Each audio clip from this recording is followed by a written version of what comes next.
que uno más aprecia de este tipo de cosas es que después podemos volver a verlo. Ahí, como pueden ver, eh, tenemos lo que es la obra del autor que nos hemos dedicado a leer estos 2 días, estas 2 semanas, ¿no? Comenzamos de manera completamente improlija y no cronológica. No quiero decir en el sentido de publicación, porque si nosotros tenemos el sentido de publicación, es muy probable que no tengamos el sentido de la escritura.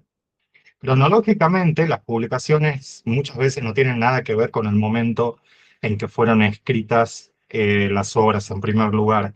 Y para una persona que tiene en este momento 13 novelas, pero después vamos a empezar a mencionar otras cosas que son de lo que yo había denominado publicaciones satelitales, ¿no?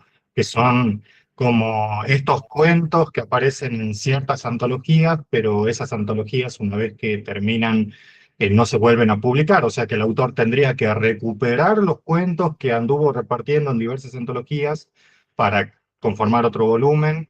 O vamos a poner el ejemplo en el caso de Pablo Parres, que lo estuvimos leyendo estas 2 semanas, en otras páginas o en blogs. Y no me quiero olvidar de algo que también es muy valioso, que son ciertas transcripciones de entrevistas o de encuentros y actividades en donde obviamente el autor está... Natacha, ¿podrías mutearte, por favor, para que no se duplique? Gracias. Porque hay como una reverberancia, el reverb, eh, que ese también es un término que hemos utilizado en este taller. Cuando tenemos una obra hasta el momento de 13 novelas, nosotros vamos a tener que empezar a preguntarnos cuál ha sido el capricho curatorial por el cual yo elegí literatura argentina, que viene siendo algo así como el libro más leído por aquellas personas que nunca se han introducido en la obra de Pablo Parrés, algo que para quienes estamos de esta mesa de los libros, de este lado de la mesa del stand, suele ser complicado porque están completamente seguros de que tal obra es la indicada, o sea que ya te la piden, por lo general es literatura argentina, y cuando intentamos que ingresen por primera vez, teniendo en cuenta que son muchos libros, algunos de esos libros son extensos, por lo cual quiere decir que su precio también puede llegar a ser un poquito oneroso, eh, y la persona va a buscar algo más corto, algo que le salga más barato, por si acaso no le gusta, por si acaso lo quiere regalar. Y en el caso de que sean novelas más cortas, siempre también está lo que uno denomina el síndrome de Radiohead, que es ir en contra de los primeros discos fueron los mejores. No, al contrario, siguen experimentando y siguen haciendo cosas muy interesantes. Y las últimas novelas, aunque no nos hayamos introducido en el universo, vamos a decir, o en el sistema literario en el cual se inscriben estas obras, aún así, las obras más nuevas o más recientes, publicadas recientemente, también pueden ser buenas puertas de entrada. En el segundo lugar, Mi pequeña guerra inútil, tengo entendido que por el editor, ¿no? de Editorial Nudista, que Pablo Farrés había publicado 3 novelas en distintos sellos, luego Editorial Nudista empieza a publicar toda su obra, ahora ya está toda, y una de esas novelas, Mi pequeña guerra inútil, que lo tengo acá, eh, fue de alguna manera incluida en un club de lectura. Para los que no saben lo que es un club de suscripción, ¿no? Vos pagás por mes una cierta cantidad y te llega a tu casa por correo un libro al azar. Bueno, no al azar, ¿no? Quiero decir al azar para nosotros los lectores, que no sabemos cuál es el libro del mes que te toca. A veces son de editoriales grandes, monopólicas, a veces son de editoriales independientes. Uno tiene la ilusión de que las personas que se suscriben a clubes de lectura, cuando por lo general la suscripción es pagar el libro, los 20.000 o los 30.000 pesos que cuesta un libro hoy en día, a veces esos 20.000 o 30.000 se convierten en realidad en una botella de vino, porque la librería tiene una especie de convenio con una vinoteca, con una bodega, y ya el libro pasa como a un segundo lugar, y también chucherías para los lectores, como estos vidrios que se ponen debajo de la página y brillan para leer sin generar luz. Bueno, es como que el libro ya pasa a un segundo lugar. Por lo general son novelas. Entonces, mi pequeña guerra inútil estuvo en un club de suscripción y yo decía, uno tendría la esperanza de que la gente que paga un club de suscripción, por lo general, no conoce a los autores que les van a caer a la casa. Y uno diría, no solamente ayuda a que la editorial se conozca, sino que el resto de las novelas podrían empezar a ser más buscadas, más leídas, etcétera. Bueno, acá tenemos 13. Yo tengo toda la obra de Pablo Farrés y la he adquirido muy rápido. Primero porque a veces creo que cuando hay una literatura que te interpela, de manera incluso hasta primitiva, vamos a decir, eh, es imperioso ir en contra de la descatalogación. Creo que eso está bueno, teniendo en cuenta que es una persona que ha publicado 13 títulos y que los 13 están disponibles y los podemos conseguir y los podemos leer. Algo que no suele ser frecuente. De hecho, personas que han publicado hace 10 años, 2015, las primeras novelas de Pablo Farrés datan del 2010, 2011. Esos libros ya serían completamente inconseguibles. Habría que ver si un sello apuesta por recuperar o si el autor paga la reedición constante, que encima no va a tener distribución. Eh, es muy importante ese capricho curatorial. Por eso le digo capricho, porque podríamos haber comenzado con cualquiera de estas novelas. No necesariamente creo que haya una lectura obligatoria. Eh, Como les dije una vez, la página oficial de la Fundación Borges dice que su misión como fundación, como institución, es difundir la obra de Borges y promocionar su correcta interpretación, ¿no? Su una correcta interpretación es el lema de la página que tiene la fundación. Entonces, creo que está bueno incluso el desafío del fragmento, de poder entender que a veces el fragmento que yo elegí no puede ser el más representativo de la novela ni del espíritu de la ficción, que creo que es el título de una novela de Bolaño, pero me refiero al carácter que tenga la ficción como libro tal. A lo mejor falla, o a lo mejor no es el cuento de ese volumen de cuentos que podría representar más el desafío de la propuesta de la prosa, ¿no? Le quiero agradecer mucho a Pablo que se hizo el tiempo para poder estar hoy con nosotros. Es un autor que admiro muchísimo. Tuve la fortuna de entrevistar y también de invitar a este ciclo a Agustín Conde de Buec, que lo llamó, ¿no? Nuestro gran autor argentino. Y creo que está bueno poder conversar con él. Así que, bueno, en primer lugar, para preguntarte, bueno, quería darte la bienvenida, agradecerte la oportunidad, porque creo que hay que estar a la altura, ¿no? De hablar con semejante creador. Yo tengo todos tus libros, los he leído de manera muy improlija. Comencé con creo que comencé con eh, el libro del buen olvido. Después seguí con las series infinitas, porque teniendo un libro de esas dimensiones es difícil no querer darle un tratamiento directo, de lleno, rápido. Y de esa manera me salté varias obras supuestamente inaugurales y fundamentales a la hora de entender tu literatura, que era El Desmadre, que no se lo conseguía porque todavía no lo habíamos reeditado, y literatura argentina, que tal vez en su momento me costaba mucho leerlo desde la pantalla. Esperé a tenerlo en papel para poder disfrutarlo bien. Entonces, cuando alguien da un pedacito de una novela, es muy importante ver qué va a pasar después con la incógnita, si es que funciona como una incógnita de lectura, que en este caso fue Un matadero de literatura argentina y el primer capítulo de Mi pequeña guerra inútil. Ya han pasado varios años de estos dos libros. Ahí podemos ver tanto de Las Pasiones Alegres en adelante, y creo que tenemos el tomo doble del País de los Sueños, y el que está más arriba de toda esa pila es El Entusiasmo, que sería el más reciente.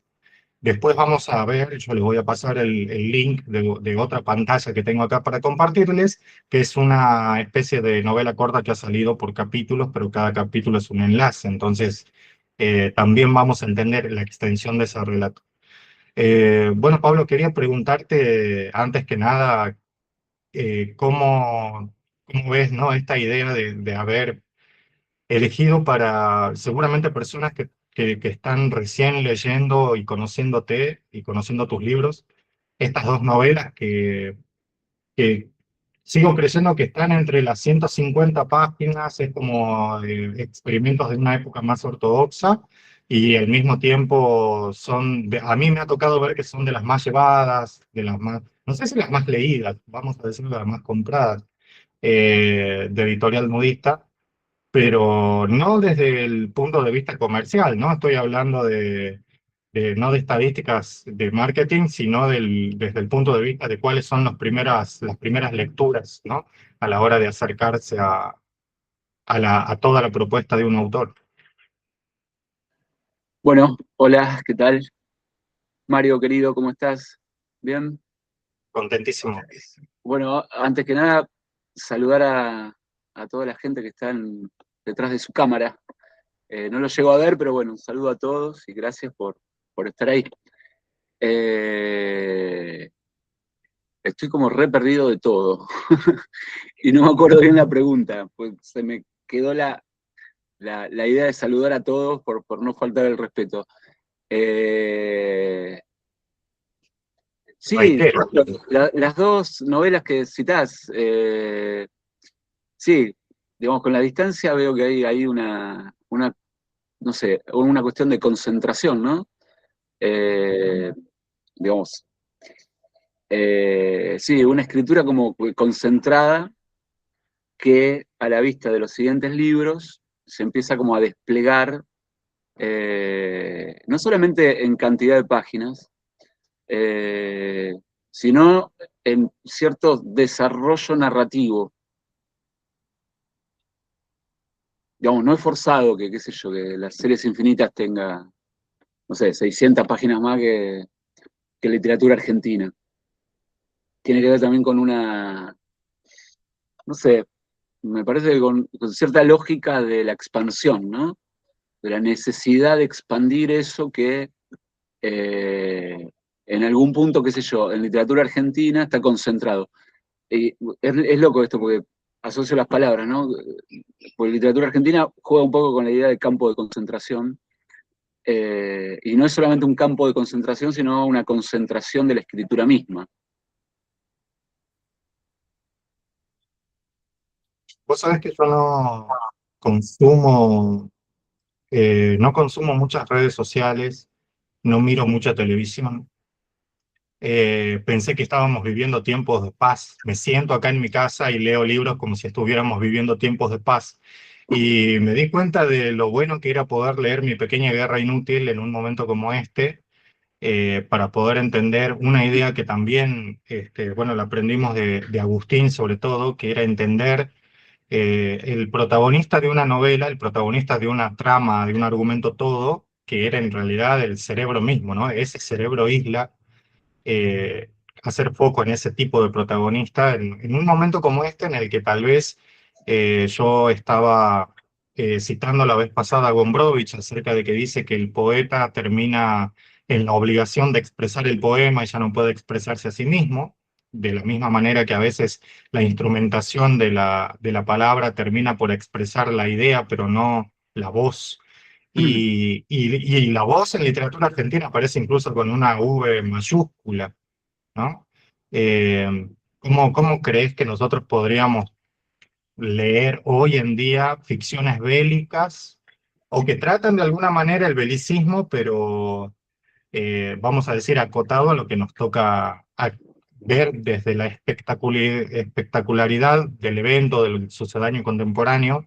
No sé si desde la espectacularidad del lenguaje, de esto de que Malvinas es un parque de diversiones eh,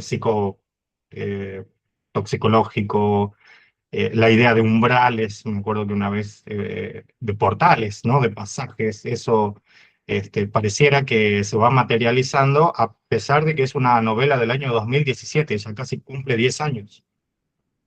Sí, me parece que hay como, no sé, como puntos en comunes con las diferentes novelas. En algunas está más desarrollado, en otras menos. Pero yo lo que veo es, a ver, la literatura tiene un origen, por lo menos la literatura moderna, ¿no? Un origen burgués y muy ligado al humanismo, que se concentra básicamente en la cuestión justamente de la psicología del personaje, etc. Lo que me parece a mí es que juega eso como una especie de barrera, una especie de límite con respecto a la posibilidad de la literatura misma, que la planteo en términos de ir más allá del condicionamiento psicológico, individual, subjetivo, para intentar pensar más allá de lo humano. Pensar más allá de lo humano significa básicamente pensar en aquello que, perdón que tengo un gato acá que, aquello que nos pone en el mundo que vivimos, nos pasa por arriba y se olvida de nosotros y nos transforma en meras cenizas. Como si la vida no le correspondiera al ser humano, sino a algo que nos excede completamente y nos arrasa y se va, dejando nada de nosotros. Entonces, en algún punto, desde ya uno comienza pensando en su propia vida, pero cuando descubre que en realidad está siendo vivido por otra cosa, ahí es donde empieza la dificultad narrativa. ¿Cómo nombrar esa otra cosa que nos vive, que nos arrastra y se va?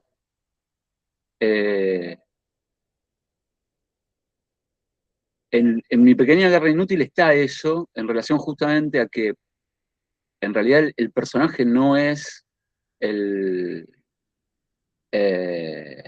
no es el ser humano, no es un individuo humano, sino justamente un ente que está más allá de lo humano, que precede a lo humano y está más allá de lo humano. Entonces no es un problema psicológico, psiquiátrico, esquizofrénico del personaje, sino que esquizofrénico está el mundo.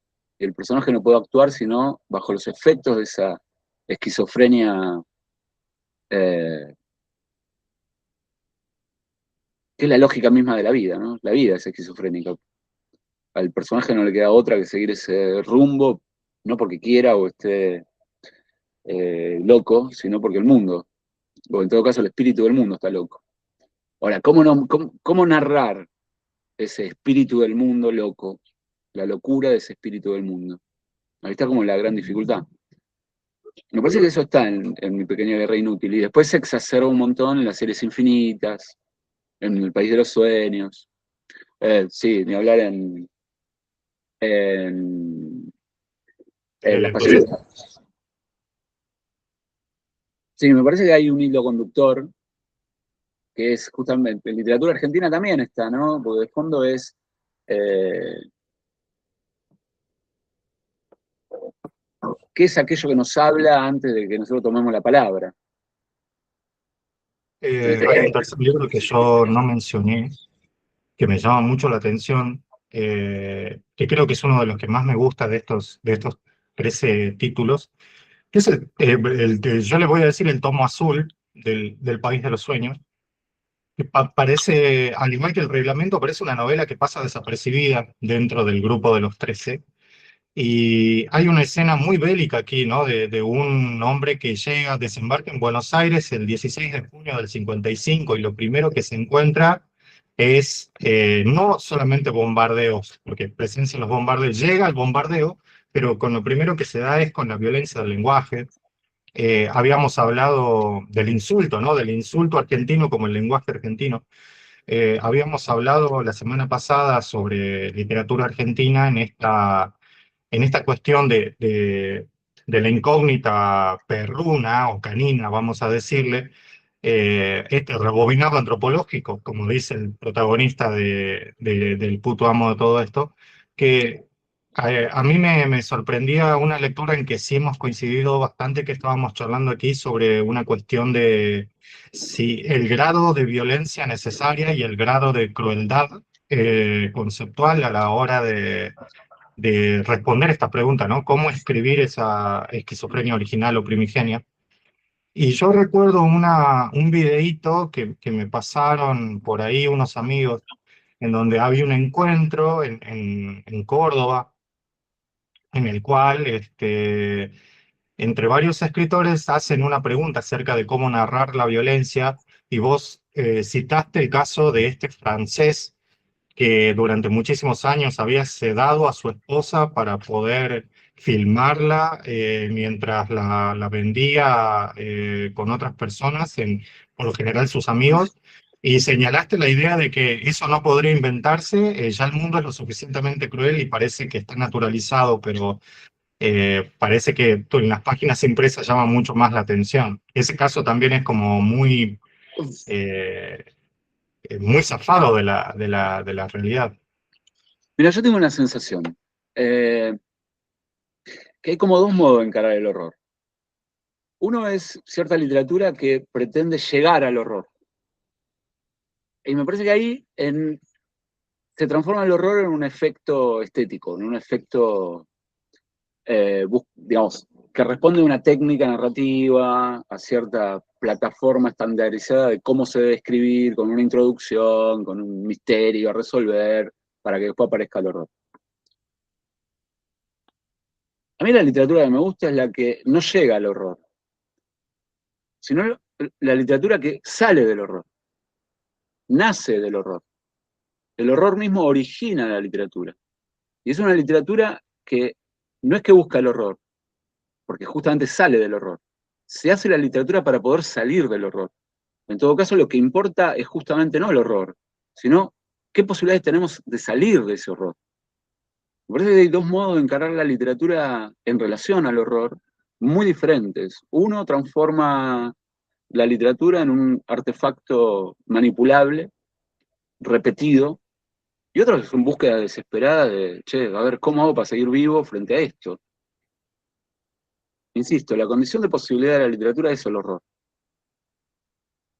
Y el horror en todos sus términos, digo, en términos antropológicos, en términos políticos, e incluso en términos metafísicos, ¿no? No sé si estoy respondiendo, pero el horror Sí, sí, es esa buscada. yo también estoy notando mentalmente. Hace rato dijiste que hay, obviamente, como un hilo conductor entre tus novelas, pero como publicaciones, sí me parece un caso especial, Mi Pequeña Guerra Inútil. Primero porque es el único de tus libros que tiene un prólogo. Es algo muy extraño. A mí me gustan mucho los libros que no necesitan prólogos. Está bueno como prescindir de las palabras de autorización, que a veces los prólogos en realidad deberían ser lecturas de lo que se viene a continuación, pero muchas veces se los han mal utilizado en los libros y en el ejercicio de la mafia literaria como palabras de apadrinaje, ¿no? De padrinazgo o algo así, o de aprobación. Y en este caso es la única novela que tiene un prólogo de Omar Genovese. eh, A ver, déjame decirte algo, la verdad que ni me acuerdo la motivación del prólogo. Eh, no me lo acuerdo. Igualmente, Omar tiene la virtud del desconcierto y la incomunicación. Eh, así que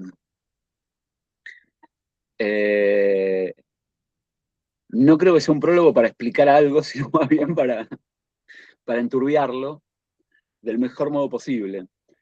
No, no sé, me parece que ese prólogo nace de la amistad, qué sé yo, de compartir lectura y haber escrito algo, Omar, y haber dicho, bueno, lo ponemos acá para, nada, respondiendo a una amistad literaria que además lee, lo considero mi primer lector, Omar. Eh, y bueno, nada, responde a esa afinidad, ¿no? Ni explicar, ni eh, analizar, es un prólogo o antiprólogo.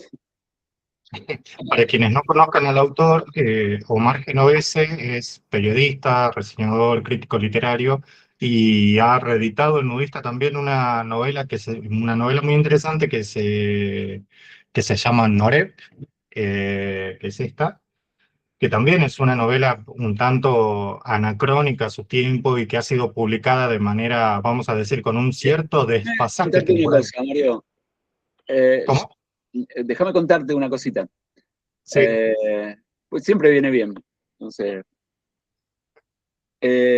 yo, nada, cuando empecé a escribir, antes de publicar cualquier cosa, te diría bastante tiempo antes de publicar cualquier cosa, no tenía contacto Con nadie significa con nadie, ni del mundo editorial, ni del mundo literario, con nadie, de nadie. Omar tenía un blog, que no me acuerdo cómo se llamaba, El Fantasma de no sé cuánto, que yo lo leía el blog, porque hablaba de literatura, entonces me enganchaba leyéndolo. Yo me quedó el nombre de Omar, qué sé yo.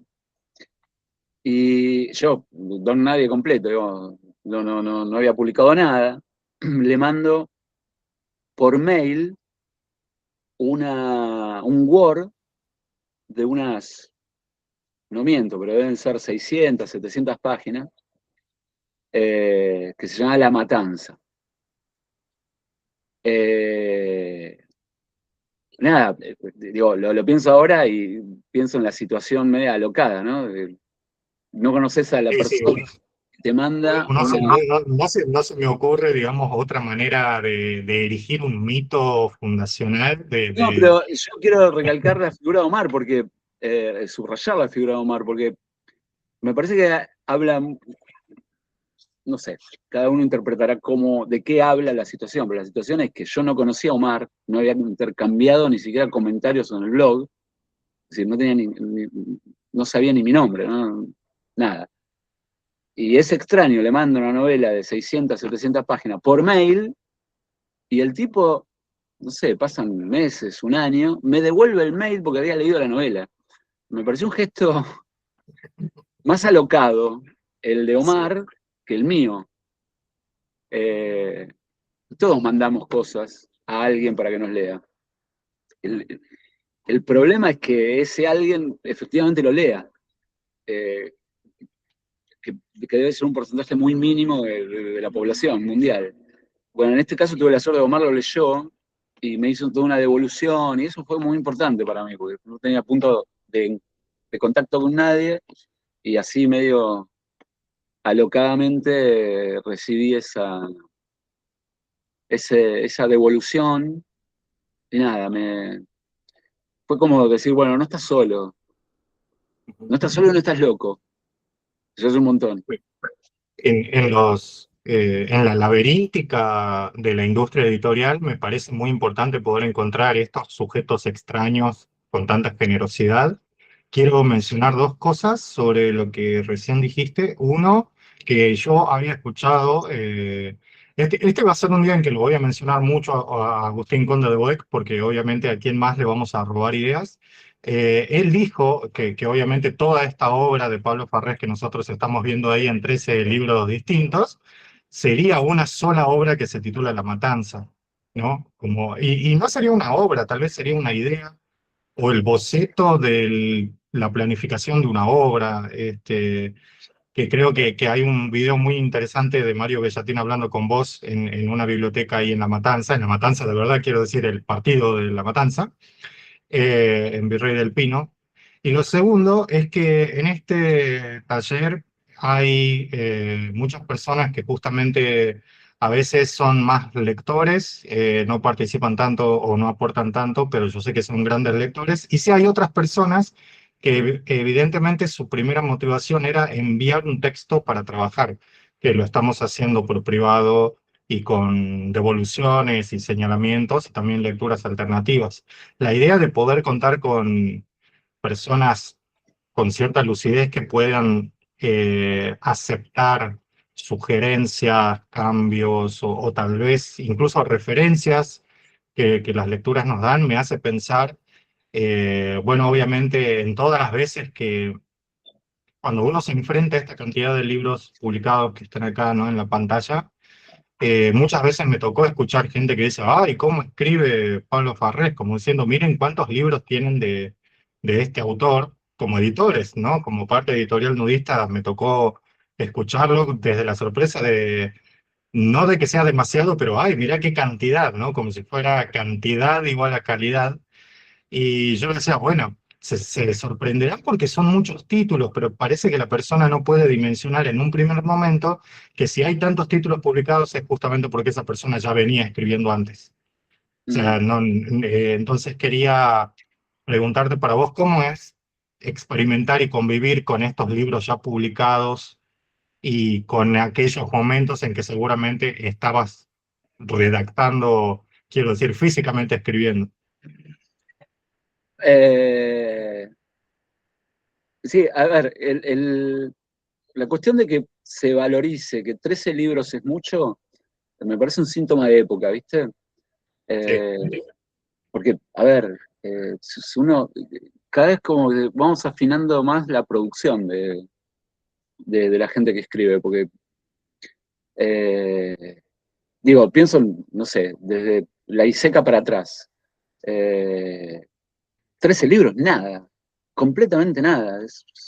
Lo que pasa es que estamos como muy habituados, ¿viste? A la cosa, no sé si es a la cosa chiquita. Debe ser por, no sé, limitaciones del mercado seguramente y también un espíritu de época, ¿no? Eh, que todo todo va en contra de la lectura, ¿viste? La ansiedad, la interpelación constante de la comunicación, eh, el mundo moderno, digo, nos saca constantemente la posibilidad de detenerse a leer y a escribir, con lo cual en realidad a mí me da vergüenza, eh, digo, haber escrito tan poco. Eh, Y Estos no es un libros, chiste, digo, para nada es un chiste. Eh, digo, los grandes libros de los últimos 300 años de la humanidad son libracos gigantescos de gente que entregó su vida a la escritura. Yo siempre me voy a sentir así como culpable de no haber dado lo suficiente. hay algo que me parecía muy conmovedor, mencionar que a veces, de hecho en esta misma videollamada hay como, tenemos algunas referencias de gente que le ha sucedido esto, ¿no? De que por un encuentro que parece casual, el fruto de esos encuentros o pequeños diálogos que en tu caso vos, por ejemplo, lo mencionaste al blog de Omar Genovese, a veces también puede ser como un sello de conocer una editorial de la nada y sin embargo que el fruto de esa relación sea un libro, son como casos muy puntuales también, ¿no? De que el libro y la materialización de ese objeto, de ese dispositivo, empiece a circular y llegue a lugares, bueno, que ya le corresponden al libro. Eh, Preguntaba por Bueno, el desfasaje, por el hecho de los años que llevó tenerlo como más o menos publicado, cuando ya son libros que tienen varios años. bueno, retomo la pregunta anterior, ¿viste? Esa cuestión de que pasa como mucho tiempo hasta llegar a publicar un libro y que uno va escribiendo y reescribiendo cosas que no llega a la publicación, etc. Eh, pero básicamente porque, no sé, en mi caso se me dio de determinada forma de no poder pensar mi vida si no es en relación a la escritura y a la literatura. Entonces se me transforma como una especie de constante vital, ¿viste? De estar organizando mi vida en relación a eso. Organizándola de modo concreto y objetivo, ¿viste? En términos de, che, no voy a laburar tanto porque necesito escribir. Che, ya sé que no voy a ganar tanta guita para sobrevivir, pero necesito escribir. Bueno, vas armando tu vida para eso, y entonces te vas encontrando con que en realidad ya estás entregando tu vida a ese momento de, nada, estar craneando, estar escribiendo, estar rompiéndote o rearmándote. Eh, por lo cual, la cuestión es esta, es que uno no escribe libros. El libro es como una foto, es eh, un corte de algo que lo excede, ¿no? Que está más allá y que incluso eso que está más allá, que hace posible el libro, seguramente no va a ser explicitado nunca. Esos fárragos de escritura que no alcanzan a transformarse en la página de un libro. Ahí está el verdadero trabajo. Porque lo otro es ordenar. El problema no es ordenar, el problema es de dónde surge todo eso que después vas a ordenar. Y eso lleva, no sé, una vida capaz. Me gustaría Ahora, saber perdóname si... una cosa, Sí, porque vos sí. nombraste la cuestión de las editoriales, etcétera. Está pasando un avión, se debe escuchar el ruido. Eh, difícilmente me pongo en el lugar de haber elegido, viste, algo, de dónde publicar. Las cosas se dieron como se dieron y me parecen justas por el mero hecho de darse de ese modo. Y me gusta que se hayan dado de ese modo, es decir, de editar en editoriales consideradas independientes, pequeñas, etcétera, en este caso nudista, porque me permite a mí tener una relación clara con lo que hago. Es decir, sin mediaciones de nada. Simplemente lo hago porque lo necesito, no por otra cosa. Si se metiera algo en el medio entre lo que hago y mi cabeza, me parece que saldría perdiendo muy mal. Entonces yo quiero defender ese lugar. Y lo defiendo de esta cuestión de, che, no necesito estar vendiendo nada, no necesito estar comentando nada, no necesito estar participando de nada, porque lo que yo necesitaba era esto, era poder contarme mis propios cuentos, básicamente. No sé si estoy Eh, diciendo, como no le veo la cara, capaz que estoy diciendo tantas pavadas que no tengo no, un no, ejemplo. de hecho está perfecto. Vos sabés que quería mencionar con esto que justo recién quería preguntar si alguien tenía si querían aprovechar a mencionar lo que si pudieron leer este capítulo de Mi Pequeña Guerra Inútil y qué les pareció, pero me acordé de que en la contratapa de las series infinitas, que lo escribió Agustín Conde de Weck, dice desplegado como una lef morbosa hacia el colapso de lo humano. A mí me parecía que ahí estaba verdaderamente esta razón de la esquizofrenia original, ¿no? De pensar este ente que mencionaste, la palabra ente, incluso desde un punto de vista no fantasmagórico, sino desde la más pura abstracción de ese ser en el lenguaje. Por supuesto que lleva tiempo, creo que conformarlo como libro y darle forma en el montaje, incluso hasta en el índice, me parece que lleva muchísimo tiempo. Es apasionante también, ¿no? Eh, ¿has releído tus libros? ¿Es un ejercicio que haces? No, no es un ejercicio. A veces releo, pero porque se da, no sé. Eh, no sé, sí releo mucho lo que hago en el momento, ¿viste? En el momento de determinado corte temporal en el que estoy escribiendo. Eso sí, soy como medio obsesivo en la lectura de lo que estoy haciendo. Pero con los libros pasados, no, no, no tanto. Bien. Porque ahí en esa etapa también. Me encontré, tuve un problema con la computadora, qué sé yo, y me tuvieron que volver a hacer todo el backup de la computadora. Y así, muy azarosamente, me encontré con un archivo de las series infinitas que era el Word que le entregué a la editorial. Y ahí me puse a leer. Y nada, estuvo bueno, me gustó. Qué buena Bueno, experiencia. recordés, ahí en las series infinitas está todo esto que te venía diciendo antes. Eh, no es un libro, nunca fue pensado como un libro, sino que tiene muchas escrituras eh, que responden a diferentes tiempos y que de algún modo resonaban, ¿viste? Una narración con otra narración, con otra narración, fueron encontrando un orden eh, que dio lugar a un libro así de gordo. Pero nunca pensé, bueno, ahora voy a escribir un libro, no sé, de 700 páginas. Si no tiene que ver con ese proceso de, bueno, necesito escribir esto, voy a intentar pensar esto que me está pasando, esto que estoy viendo, esto que me está interpelando. Capaz que no sirve, y lo dejo. Y pasan 2 o 3 años, y me vuelvo a encontrar con otra cosa.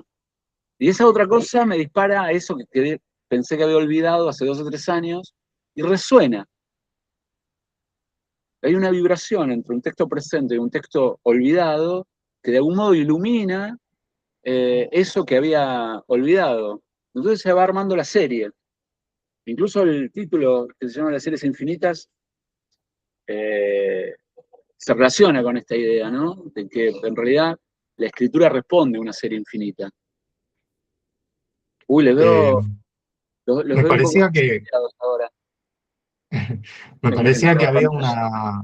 una tentativa de la maquinaria, supuestamente la maquinaria de narración interminable o la maquinaria literaria como interminable, de estos distintos momentos de escritura de una sola escritura y que se va retomando y engrandeciendo y mutando en cada uno de estos diferentes títulos, como uno de esos estampados que se van desfigurando y regenerando en distintos capítulos o del desmadre o de literatura argentina, ¿no? Que así como esos urbanizaciones rústicas o objetos rudimentarios se van creando, se arrasan de la nada y luego van escribiéndose de nuevo. Ese es un paisaje muy similar.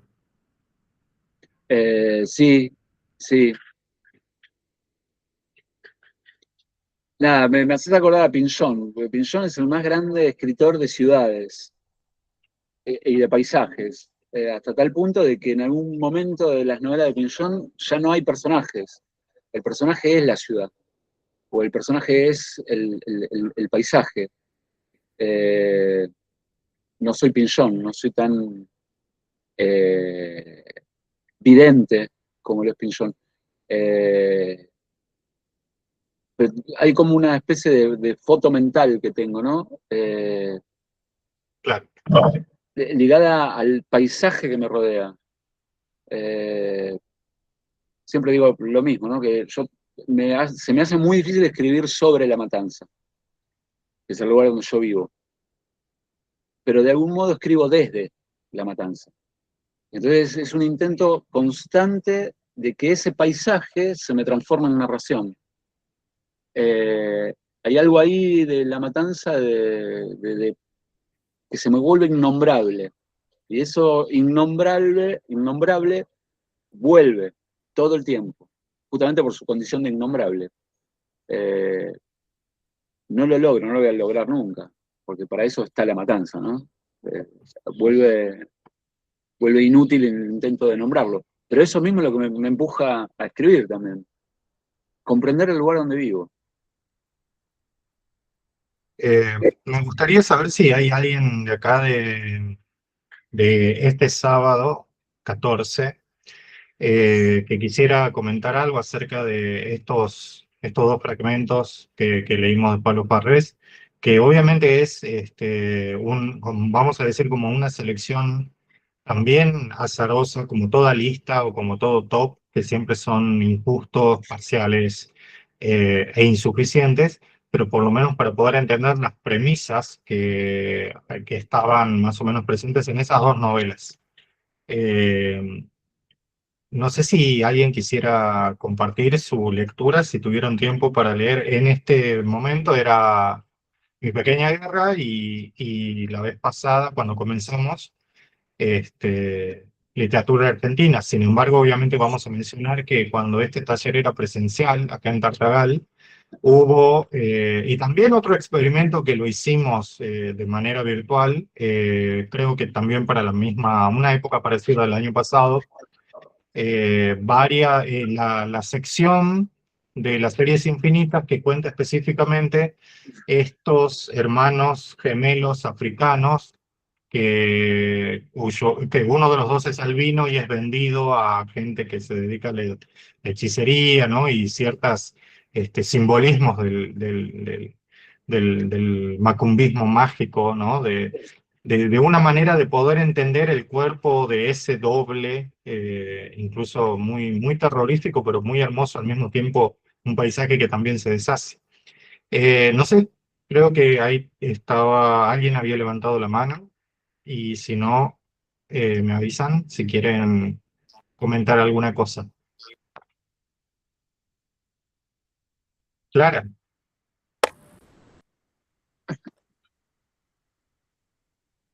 Hola, ¿se buenas escucha? tardes. Buenas Perfecto. tardes. Buenas tardes a todos. Pablo, muchísimas gracias. Un placer ¿Qué tal? esta charla, este encuentro.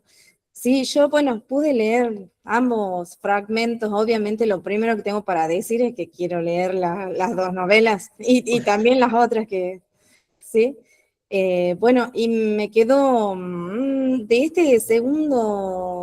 esta segunda novela me quedó este tema de la guerra. Evidentemente la guerra de Malvinas es una herida abierta, ¿no? En la sociedad argentina, que es una cosa innegable, pero me quedó dando vueltas esa idea del parque psicotóxico. O sea, bueno, como no conozco el resto de la novela, por ahí me gustaría que si pudieras extenderte o explicarnos un poquito más sobre esa idea, ese concepto. Eh, Uy, qué difícil. Es muy buena la pregunta. Hay que leerla, la El novela parque completa, ya toxicológico, sé. el psicotoxicológico. Sí. Eh, la novela trabaja con muchas hipótesis. Mm. Una de las hipótesis es justamente que durante la guerra se hayan usado sustancias psicodélicas, psicoactivas, Sí. que generan una disociación mental, un trastorno mental que hace que los personajes se dupliquen, que caigan en una especie de abismo psíquico, por decirlo de algún modo. Sí. Hay otras hipótesis que también trabaja. Por ejemplo, la que nombraba Mario, de que las mismas islas sean. ¿Viste? A mí me gustaba ver la foto de las Islas Malvinas, la imagen satelital. Es impresionante, ¿viste? Sí. Eh, Parecen como dos monstruitos. Sí. ¿Viste? Que tienen la forma de dos pequeños monstruos enfrentados. Es re loco eso. Pero también me traía la idea de un pequeño cerebro. Mm. Cuando vos lo ves de arriba, viste la imagen satelital, lo ves de arriba y parece un cerebro partido en dos, Sí. con un hemisferio izquierdo y dos fetos, decían por ahí. Está muy bien eso. Sí, ¿Qué saldrá de esos dos fetos, no? Sí. Entonces se me ocurrió como la otra hipótesis, que es justamente esta, es ese cerebro partido, y subrayo la idea de cerebro partido, porque en general desde la psicología e incluso desde la antropología se tiende a pensar el cerebro humano desde esta disociación, Sí. como si el origen mismo de la conciencia humana fuese justamente el de cierto desdoblamiento del cerebro. Mm.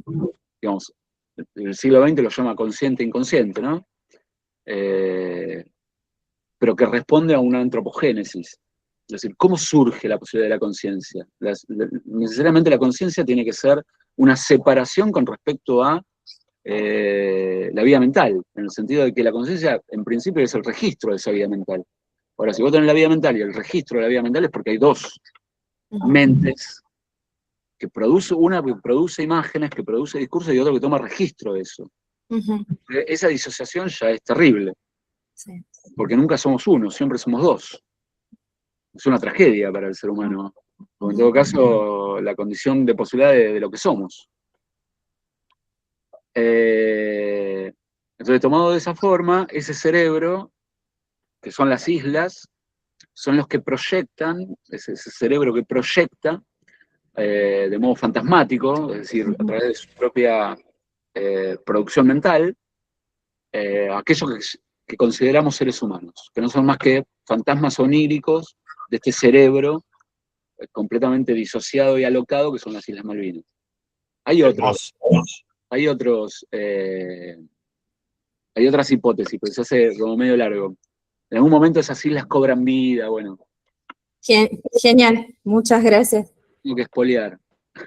Gracias. Sí, creo que, por ejemplo, tratar de darle una cierta diagramación como un boceto es de alguna manera caer en el riesgo del spoiler, pero de todas maneras es como que en esta cultura del spoiler es más como espiar la trama y en realidad es algo que va a suceder todo el tiempo, entonces sí me parece muy interesante poder entender ¿Cuál sería la objetividad física de esta idea de parque psicológico que nuevamente creo que hay algo que sucede en literatura argentina también, que son ciertas invenciones, invenciones que también son referencias? Hay un buque, se menciona un buque que se llama el Pichi, que no sé si necesariamente tendríamos que leerlo a través de Fowell, pero me parecía muy interesante eh, para quienes no leyeron Los Pichiciegos, que se dice que es como de alguna manera, no sé si la primera, pero de alguna manera la primera novela que nos enseña a leer Malvinas desde este costado. eh, Hace rato hablábamos del horror, pero yo le voy a decir el horror reír, que también era un concepto que hemos abordado hace poco, de la idea de que este personaje, este comandante inglés, dice: salgo, parto a buscar en búsqueda de mis Malvinas. ¿No? O sea, ese mis está muy a propósito ahí, yo creo que está muy bien pensado. Y bueno, quería preguntarte, Pablo, sobre eso, si es una referencia a la novela de Fowell Sí, está muy o... presente Fowell ahí, muy presente. Es otro registro igual, Los Pichiciegos de Fowell. Claro. Fowell es, no sé, a mí me gusta mucho Fowell, lo considero, no sé, eh, no sé, un guía, por decirlo de algún modo, ¿no? La escritura de Fowell es extraordinaria. Lo que pasa es que en Fowell hay, digamos, hay otro horizonte que no es el que yo trabajo.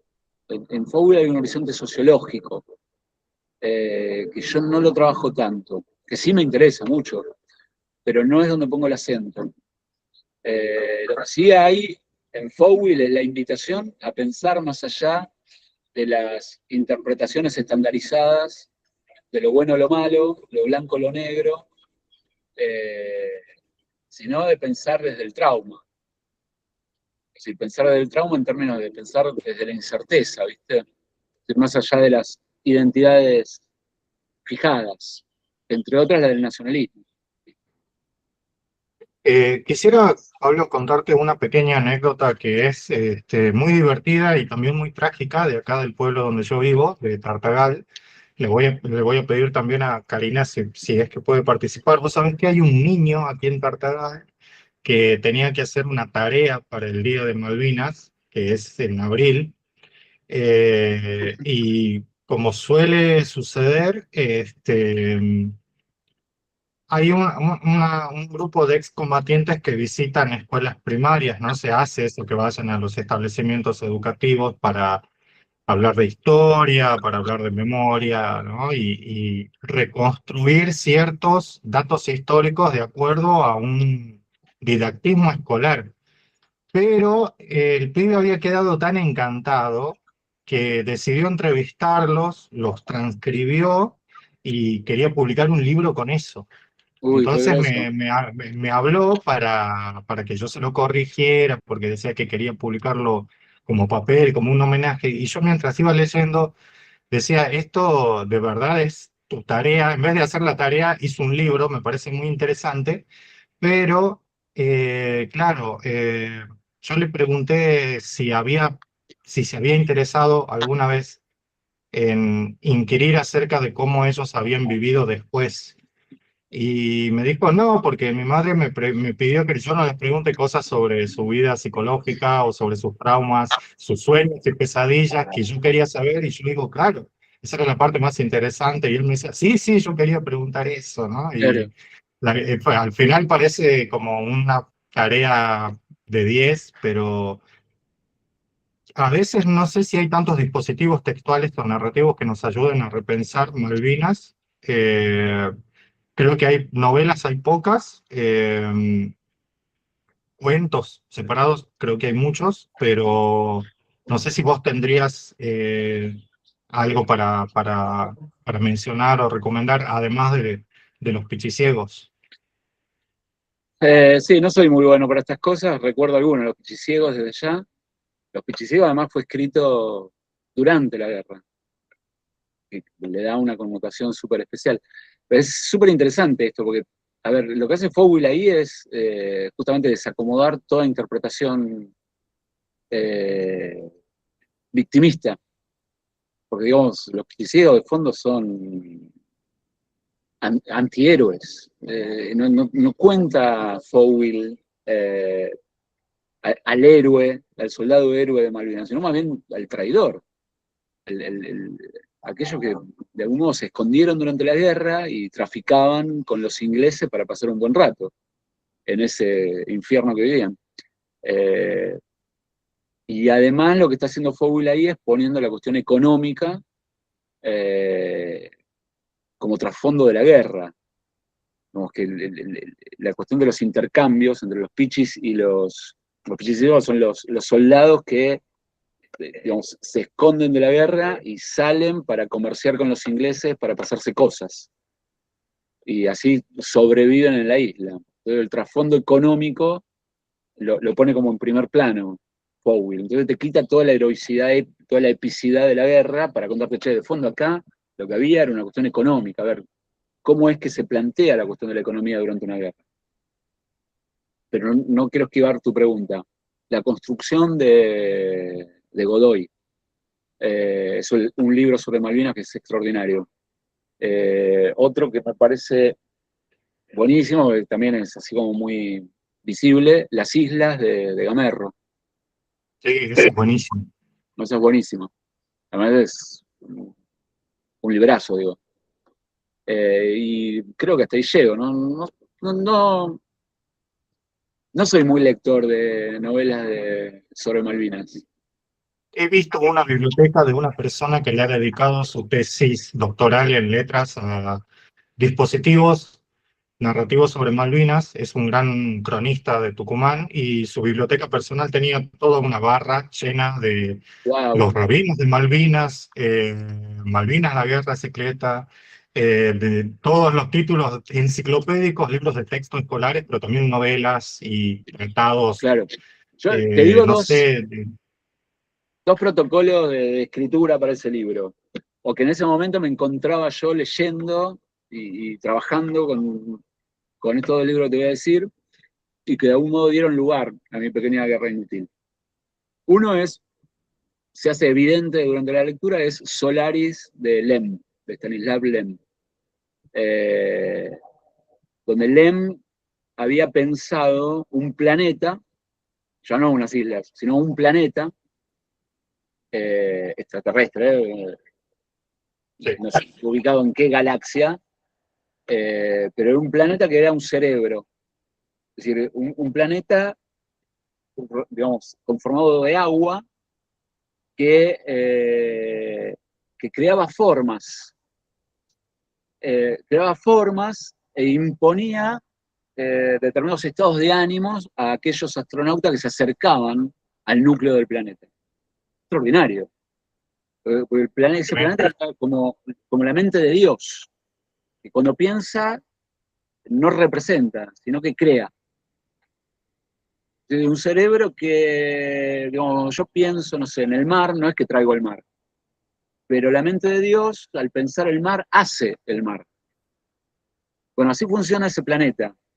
Ese planeta piensa y no representa, crea aquello que piensa. Y lo más impresionante de todo, de ese libro, es cuando el planeta se proyecta o utiliza a los astronautas como medio para su creación.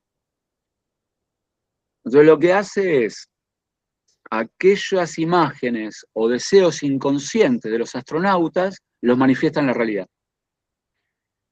Entonces el protagonista, que es un astronauta, empieza a ver a su mujer, que ya había muerto cuando él estaba en el planeta Tierra. Va allá y empieza a verla, como si fuese una alucinación. Y entonces, claro, es el planeta, Solaris, el que proyecta a través de la energía psíquica del chabón, del astronauta, la presencia de esta mina. Es impresionante eso. Sí, nada que ver relacionado con el otro tipo de magia que tenían los marcianos de Ray Bradbury, que por una proyección de averiguar cuáles eran los muertos de los astronautas, los recreaban, pero era un disfraz. Acá verdaderamente hay una creación. Claro, Pero además, una creación bastante diabólica, porque el astronauta ve a la mujer y al principio, nada, el chabón la ama, está enamorado y quiere estar con ella, claro, pero el- la mina es un engendro psíquico, con lo cual existe, pero a la vez no existe. Y entonces la chica necesita, para seguir viva, estar siempre ante la presencia del astronauta este. Claro, el problema es que llega un momento que se hace repesado el asunto, porque la chica está siempre al lado del tipo y no puede hacerla desaparecer, porque siempre vuelve, como un recuerdo, vuelve todos los días. Llega un momento en que directamente la pone en una cápsula y la manda al espacio, para no verla más, porque se está volviendo loco. Y al otro día vuelve a aparecer en la nave. Es delirante, esa novela es genial. Y está la película de Tarkovsky, que si no la Muy buena vieron, película, sí. realmente tienen la suerte de poder verla por primera vez. Solaris de Tarkovsky, que está basada en el libro de Lem. Es una película tremenda. Y lo segundo que iba a decir es que ese libro también tiene mucha deuda con Matadero 5 de Kurt Vonnegut. Sí. Ese es el libro de la guerra. El libro más impresionante acerca de una guerra. Mira, vos sabés que mi favorito de Vonnegut es Las Sirenas de Titán, donde también hay el artificio de la guerra, pero en realidad es una guerra pagada por una persona que maneja ambos bandos, entonces es más la novela de la farsa bélica, no tanto de la guerra como tal. Eh, sí, sí me gusta mucho, bueno, Matadero 5 creo que estás ahí mencionando de alguna manera como dos grandes ejemplos de ficción especulativa o ciencia ficción, no solamente porque sean retroespaciales, sino por la idea de ahondar en el instrumental psíquico. Claro. Es algo que después va a aparecer de nuevo en el entusiasmo, ¿no? Cuando en medio de la guerra se puede ingresar a ciertos lugares o descubrir que estamos en ciertos lugares atravesando portales, ya no naves espaciales, sino atravesando portales mentales. Quisiera Ahora, saber si hay alguien en el más caso del Matadero que- 5, perdóname, lo extraordinario es el tipo Pilgrim se llamaba, me parece, el personaje. sí, Eh, está en la guerra, la Segunda Guerra Mundial, incluso Vonnegut participó de la Segunda Guerra Mundial, participó del bombardeo de Dresde, que fue uno de los más terribles de la Segunda Guerra Mundial, y sobre, bueno, esas vivencias escribe Matadero 5. La cuestión es que Pilgrim, que es el personaje, está en el campo de batalla y de un modo se produce como un corte mental en el que el tipo queda como desenchufado de la realidad, queda en blanco, completamente paralizado. Claro, pero en su interior ocurre algo bastante loco y es que unos extraterrestres del planeta Trafalmadore digamos, está la palabra que es cuando los extraterrestres toman a un terrícola y se lo llevan, lo inducen. abducen. Abducen, ahí está, lo abducen.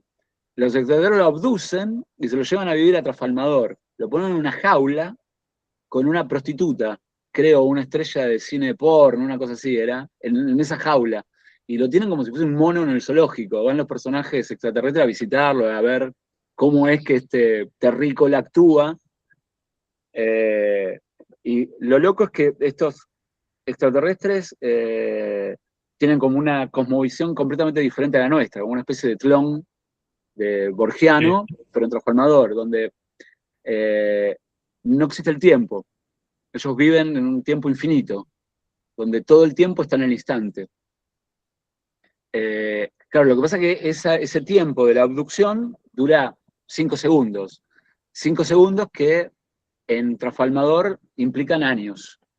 Todo el tipo, cuando vuelve cuando tiene 50 años. ¿Se entiende, no? Digamos, el corte Claro, claro. mental dura 5 segundos, pero cuando vuelve cuando tiene 50 años. Bueno, extraordinario. Es muy buena la recomendación también. Es un gran autor, Bonevich. Hace mucho que no hablo Apocalipsis, de Bonevich. estos libros, por ejemplo, Mi pequeña guerra inútil, pero me viene bien para sentirme que no estoy tan loco, de poder reconstruir che, mirá, claro, hubo otra gente que también estaba mucho más loca que yo y que de algún modo me abrió cierto camino para pensar esto, digo, islas que cobran vida, mi cerebro que se parte y vaga por los Pablo, océanos. me gustaría preguntarte, ¿vos tenés algún recuerdo de Malvinas? Noticias, No, cosas mediáticas, no, ¿nada? no, imágenes de portadas de revista, ¿viste? Era muy chico. En el 82 tenía 7, 8 años. Tengo más recuerdos yo vivía muy cerca de la Tablada. No sé si recuerdan el levantamiento de la Tablada. El copamiento de... Estaba del destacamento de la Tablada. Me parece sí, porque vivía cerca y escuchaba las ametralladoras y todo eso. Bueno, ¿alguien quisiera hacerle alguna pregunta a Pablo antes de que se retire? Porque también nos ha regalado esta primera hora, por eso queríamos disfrutar de un diálogo al principio.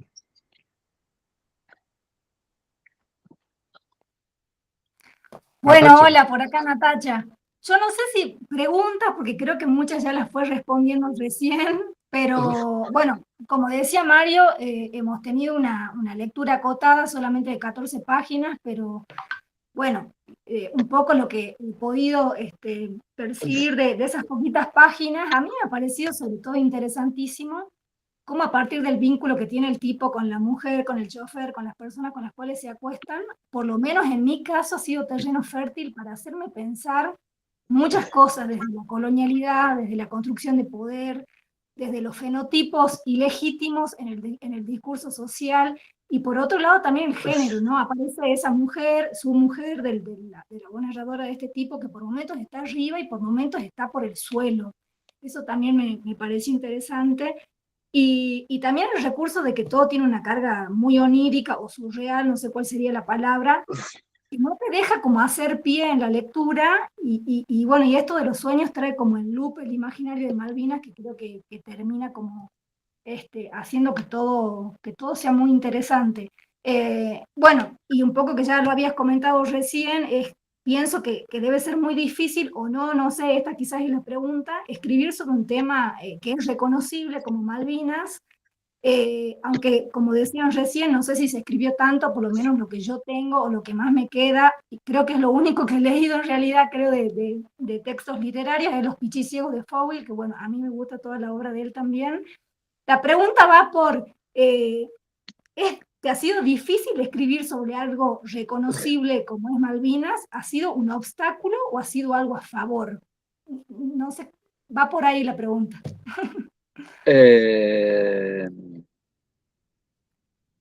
No, obstáculo no. Obstáculo no.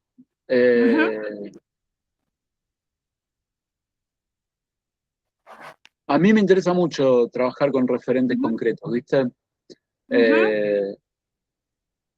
Porque de lo que se trata es, me parece, capturar la esencia onírica de ese objeto concreto.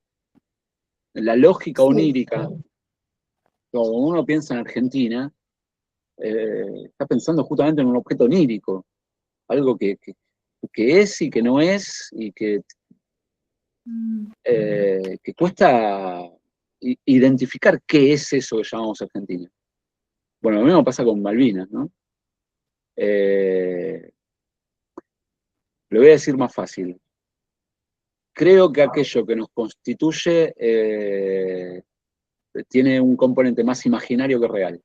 Hasta el punto que creo que la realidad está formada,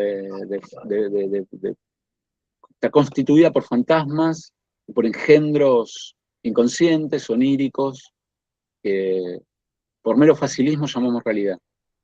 Y que me parece que encontrar la verdad de esa realidad es encontrar ese elemento onírico que nos pone ante una disyunción importante, que es, ¿somos nosotros los que proyectamos ese elemento onírico para establecer lo que llamamos realidad?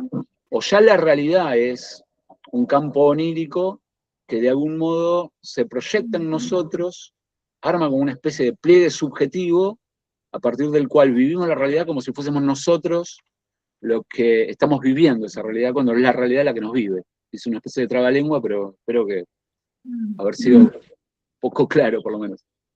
Pero no quiero escapar a tu pregunta. A ver, la literatura te ofrece un espacio de libertad apabullante, porque te encontrás pensando, digamos, cuando te metés con algo, te encontrás pensando cosas que en tu vida oficial, con un DNI, un nombre y un apellido, que necesita dar cuentas ante los demás, ni siquiera se atrevería a pensar. Por eso insisto con lo que dije así al pasar al principio. La literatura se arma de un espacio de soledad indispensable. Indispensable, digamos. No hay otra posibilidad, no se arma con filtros no sé, de amiguismos, de roscas, no, hay una cuestión de soledad hermosa y jodida. Digo esto porque esa libertad te vuelve impune. Desde ese lugar, con completa soledad, no tenés que rendirle cuenta a nadie, y por lo tanto podés usar el referente Malvinas como salga. Yo creo que, bueno, decía la palabra obstáculo, no sé si es un obstáculo, pero sí la resonancia viene después. Digamos, cuando ya está escrito, y cuando ya está publicado. ¿Me entendés? Porque digo, uy, escribí sobre Malvinas. ¿Cómo lo leerá, no sé, un soldado que participó de Malvinas? Uy, ¿no habré sido jodido? ¿No habré herido a alguien?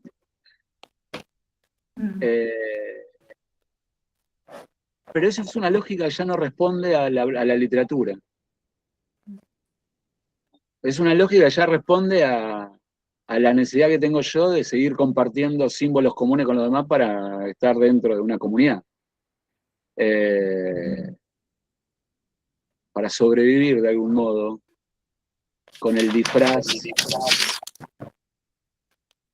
de la identidad y de lo cotidiano, si no, no podría ni siquiera estar hablando ahora, ¿no?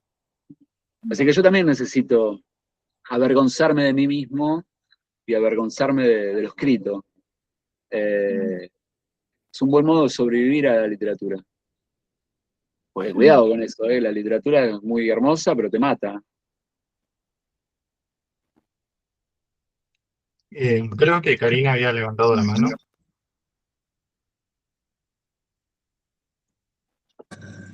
Bueno, más que nada agradecer por esta charla. Yo he escuchado muchas entrevistas suyas y la verdad para mí es un placer tenerlo acá. Yo no escribo, solamente leo y he aprendido a leer, a releer a partir de algunos autores como Mario Flores, Fabián Martínez, y adentrarme, ¿no?, en este otro tipo de escritura más visceral y de todo lo que han dicho para mí me maravilla, así que bueno, gracias por esto que es una entrevista en vivo y en directo para mí que estoy disfrutando y todo lo que vamos aprendiendo, sobre todo iba a ese punto que recién hacías referencia sobre cómo lo vamos a leer, ¿no? Y creo que para eso no estamos nunca preparados, es subjetivo obviamente, y ahí está también, ahí radica gran parte de la sorpresa y también de la experiencia, así que muchas gracias por esta charla. No, gracias a ustedes, gracias a ustedes. Sí, no sé, a mí me interesa la literatura en el sentido, viste, de que no es algo que, a ver, no es el resultado de algo, a ver, de mi persona que está creando algo que lo comparte con otra persona. De ningún modo. Es el campo donde tanto la otra persona como yo, o tanto el escritor como el lector, dejan de ser lo que son. Ese permiso que podemos darnos de dejar de ser lo que hicieron con nosotros. Desde ahí escribo y leo, dándome ese permiso, porque hay otros que se dieron ese permiso y me lo dieron a mí. Entonces no es que Pablo va a transmitir algo que Pablo piensa, sino que en todo caso el libro es ese punto donde yo ya dejé de ser yo. Me pasa con los autores que admiro, que en algún punto pasaron por esa barrera de dejar de ser lo que eran para dar algo que no estaba en el mundo. Y eso es un montón. Lo que sí me van a matar, porque estaba como medio acotado de tiempo.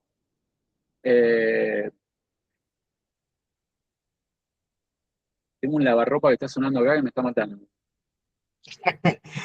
No, no pasa nada. Y lo bueno era justamente poder aprovechar la primera hora que teníamos para poder hablar con vos, compartir lecturas y sobre todo corroborar, ¿no? Que del otro lado estaba la persona que está del otro lado de la página escrita, porque es algo muy importante, me parece, poder escuchar. A veces tenemos la fortuna de poder hacerlo con las personas que estamos leyendo, así que obviamente agradecerte por el tiempo de hoy, de este finde, y bueno, ojalá que no sea la última vez. Ahí lo que estamos Dale, por viendo favor. es el enlace que yo les voy a pasar a la mayoría para que después lo puedan seguir en este blog, es una revista que se llama Prause. Supongo que ya a esta altura ya es lícito preguntarle a Pablo, qué sé yo, qué se viene, cuál es el siguiente libro, etcétera, porque capaz que ya estamos como en una situación de que después de hacer una lectura, aunque sea breve y acotada, seguramente ya entendemos cuál sería la secuencia, me gusta decir, o la dinámica que va tomando esa obra. Así que, bueno, agradecerte por haberte conectado. Esto lo teníamos postergado hace un rato, así que muchas gracias por tus Sí, palabras, tremendo. sí, te pido disculpas, Mario, por mis tiempos, que son espantosos. Eh, me cuesta organizarme para todo. Incluso ahora nada, que que tenía una cosa para hacer, tengo una cosa para hacer. Y me hubiese gustado estar más tiempo. Así que les pido disculpas. No, por favor, no pasa nada. Lo bueno de esto es que justamente después lo vamos a poder seguir leyendo eh, y revisando de nuevo. Así que, bueno, un abrazo y Igual, déjame seguramente, decir una última cosita. sí, Eh, yo, no sé, cuando me invitan así a hablar de libros y eso, siempre lo tomo como una especie de traición, ¿viste? una traición a quién, Sí, a mí mismo, no a mí mismo, al libro. al libro, el libro ya Sí, escrito. sí, porque nada, el escritor me parece que debería desaparecer, ¿viste? No tendría ni que hablar, hacer silencio para dejar oír o que el texto se ilumine por sí mismo. Entonces, cuando uno sale, ¿viste? A hacer estos comentarios de cuarta que hago yo, eh, dándole voz, dándole imagen a aquel que lo escribe, es un modo de traicionar lo escrito. Por eso me cuesta tanto, porque sé que en el fondo me avergüenza esa traición. Me gustaría, nada, desaparecer. Es muy gracioso porque en diversos talleres de lectura que compartimos con muchas otras personas, siempre circulaba por ahí la idea, un grupo de lectura justamente coordinado por Agustín, en donde íbamos leyendo una novela por semana y bueno, llegaba el momento en que decíamos, en realidad el autor no existe, Pablo Farrés no existe, así que vamos a llegar al último encuentro del taller esperando a que salga el libro nuevo, pero en realidad el autor no existe. Está bueno poder corroborar que sí. Al costo de la traición. Dale. Bueno, muchas gracias y nos Bueno, les estamos agradezco a viendo todos. Insisto con la disculpa de seguramente. no poder quedarme un rato más. Pero nada, muchas gracias por la súper amabilidad. Gracias. Nos vemos. Chao, hasta luego. Chao, chao. Bueno, este link que, como yo les dije, es de la revista Prause, dice aquí novelita folletinesca. Folletinesca, vamos a decir que a diferencia del panfleto y del fascículo, el folletín sí es parte de un medio. El fascículo puede ser independiente, el pastiche, por lo general, suele ser por entregas, también separado, pero el folletín, por lo general, era algo, un adjunto que se daba con el diario, periódico de noticias o con una revista más grande, etcétera. Es como el anexo, vamos a decir. La revista Prause, vamos a decir que es de crítica literaria, hay muchas secciones que no solamente tienen algo que yo había mencionado, que son las transcripciones. ¿Por qué? Porque hay un diálogo entre Pablo Farrés y Germán Prosperi, otro filósofo, que está transcrito en esta página. Hay algunas reseñas de libros, entre ellas algunas que hizo Mayra Rivainera para libros de Daniel Medina, escritor salteño también.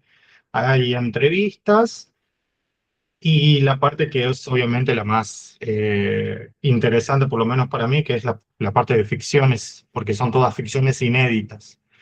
A veces sucede que hay escritores que por aparte de su obra publicada, ceden un cuento, una narración, un artículo, etcétera, o un adelanto, ¿no? de novelas próximas a publicarse.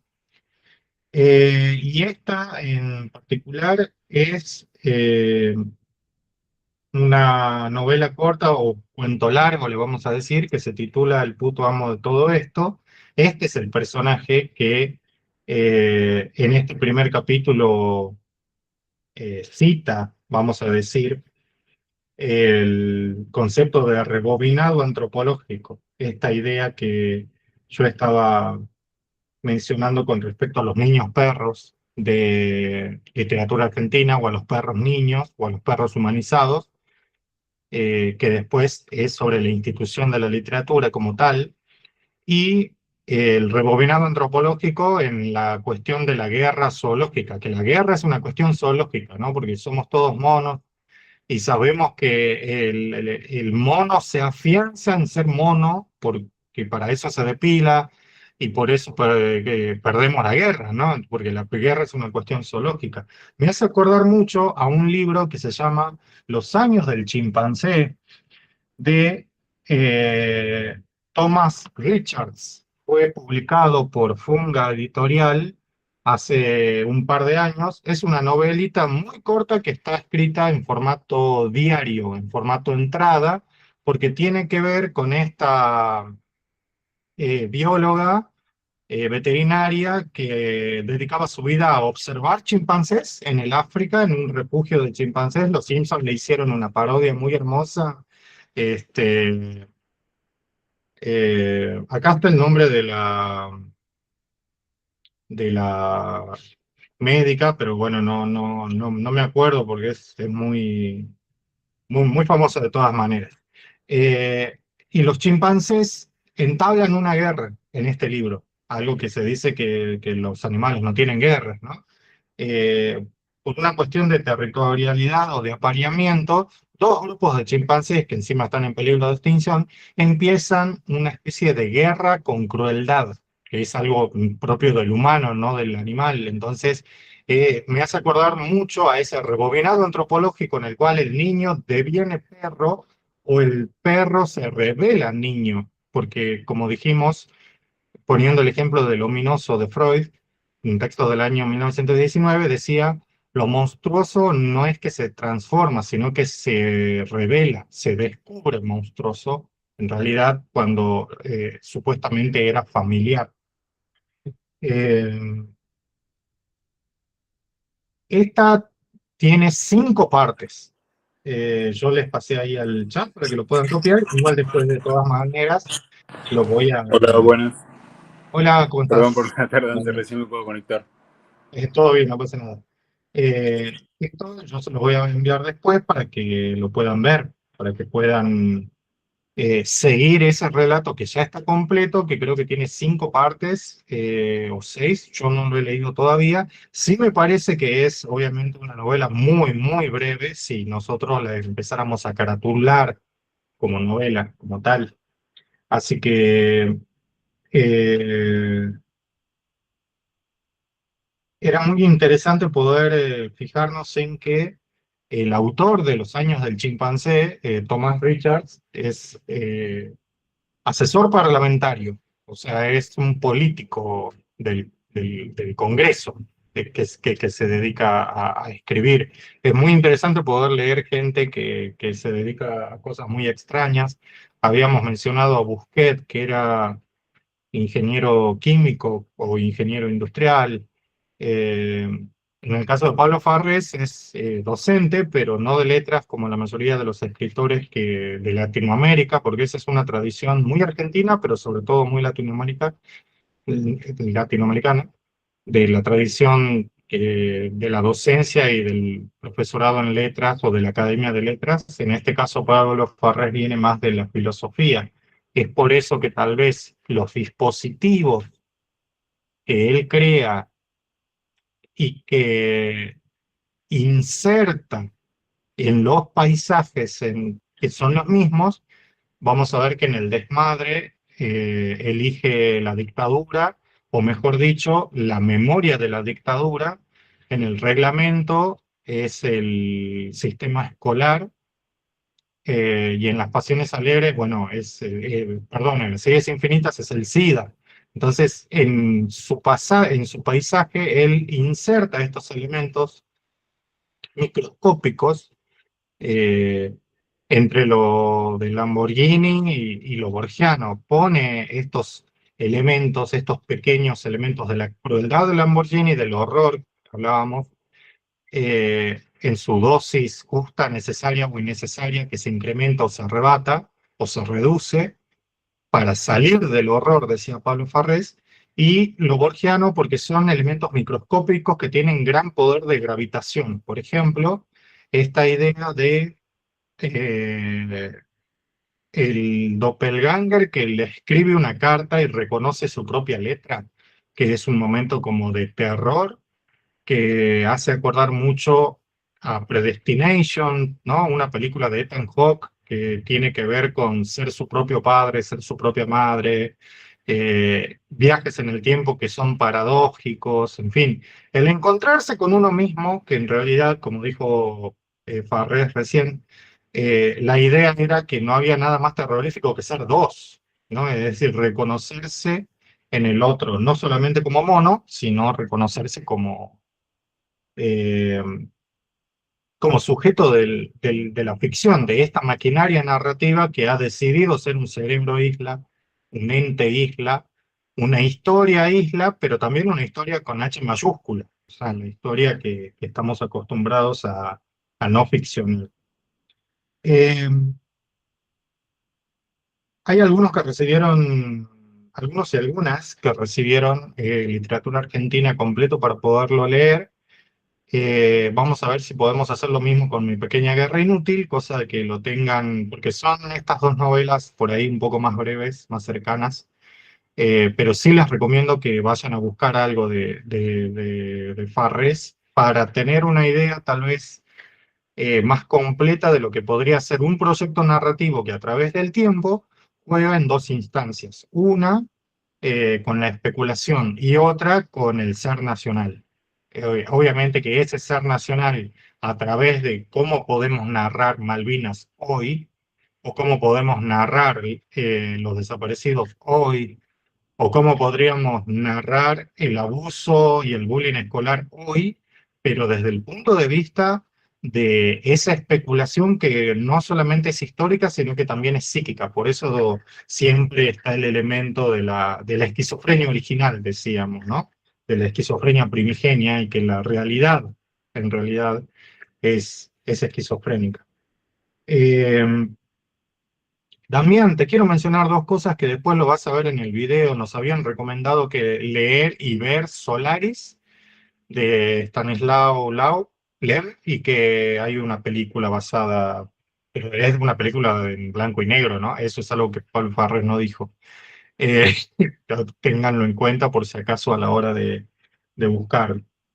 Nos habían quedado de la semana pasada Justamente el texto de Damián, el texto de Clara, que en realidad mandó dos, pero vimos primero uno. Eh, y también habíamos quedado en unas revisiones con Juliana, que creo que se desconectó, y con Natacha, que no pudimos lamentablemente concretarlo. Espero que durante la semana se pueda. Es muy difícil esto de vivir en el medio del desierto, así como estos desiertos de Pablo Farrés, que son como chatarreríos que se desvanecen con el viento que arrasa y luego se vuelven a resurgir de la nada. El wifi es tremendo. Eh, pero lamentablemente me di cuenta de que, no, como dije hace rato, no solamente me di cuenta de que no estábamos viviendo en tiempos de paz, para ponernos a hablar de literatura y de Malvinas, sino que también me estaba dando cuenta de lo difícil que se vuelve encontrarse a través de libros de Malvinas. Eh,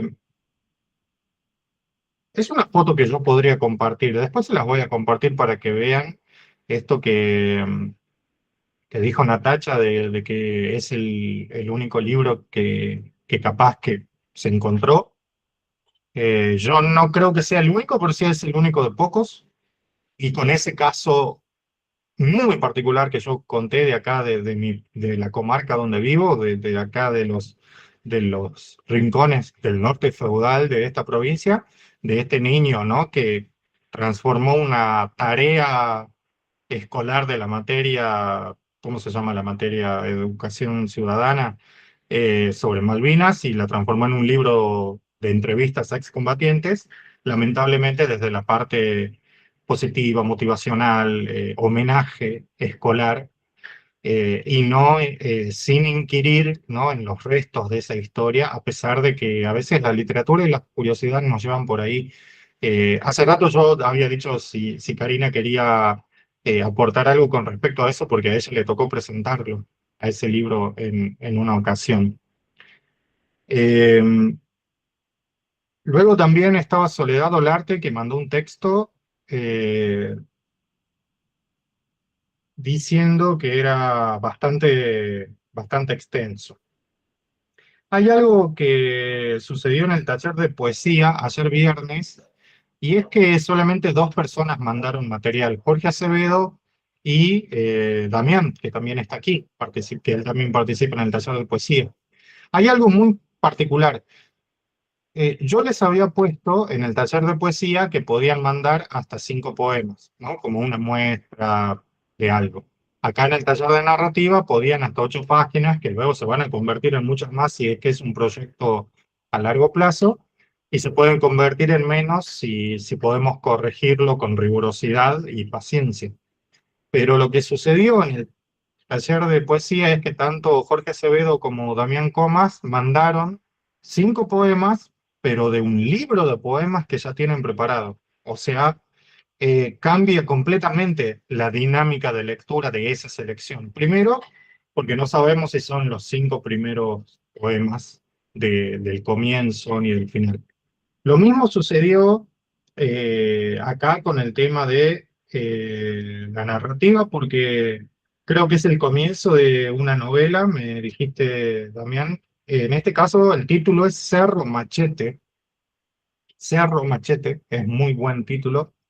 Eh, es una historia familiar que, si bien no la vamos a caratular como texto de literatura de inmigración, así como tampoco podríamos caratular tanto a Mi Pequeña Guerra Inútil como texto sobre historia de Malvinas, que no lo es. Es más bien la historia de la esquizofrenia argentina, vamos a decir. Y de la esquizofrenia mundial, en vista de que no estamos viviendo tiempo de paz a esta hora del sábado.